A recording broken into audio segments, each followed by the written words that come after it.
Jay, America, what is it like after being in that recording booth and then to actually see the finished product? There aren't really words. Like, any word I would, however I could describe it wouldn't do it justice. It's just this beautiful, transcendental thing, and at a certain point, you stop watching your work and you just watch this beautiful movie. It's like opening a present. You get to see, oh, that's what was happening in that scene, or that's what the other actor was doing, because most of the time we're recording on our own. This one did so well.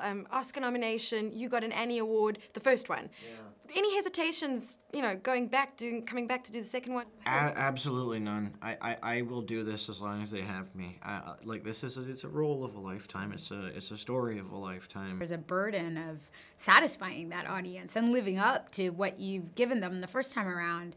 And I mean, Dean, our writer-director, wrote and directed a story that, in my opinion, could stand on its own without the first film. It doesn't feel like a sequel. You have to sort of take what people love about the original and then celebrate it, make it bigger, make it more of that experience. I always look at The Empire Strikes Back as an example of a great sequel, because it was everything I loved about Star Wars dialed up. The characters were richer, there was more comedy, there was more adventure, the stakes were higher, new worlds, new characters. And that's what we tried to do with this film. Are you ever able to step back? I mean, the scenes of flying, you know, you just, especially seeing it on a big screen, your breath is taken away. Are you able to have that experience still? The beginning, it's funny because these movies take about 3 years to make.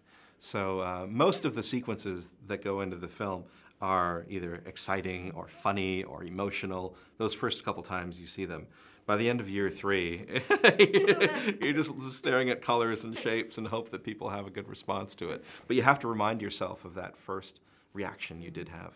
We see what Hiccup gets from his parents, his mother, his father. What do you, Jay? What do you think you got from your parents? From my mom, I got sense of humor. I'd like to think pragmatism and just like kind of common sense. And then from my dad's side, I got sort of, I think my pride. From my mom, it's so much, but mainly sort of just a model of being a strong woman and seeing yourself as equal to anyone, regardless of whether they're a woman or a man. And from my dad, I got my lack of height.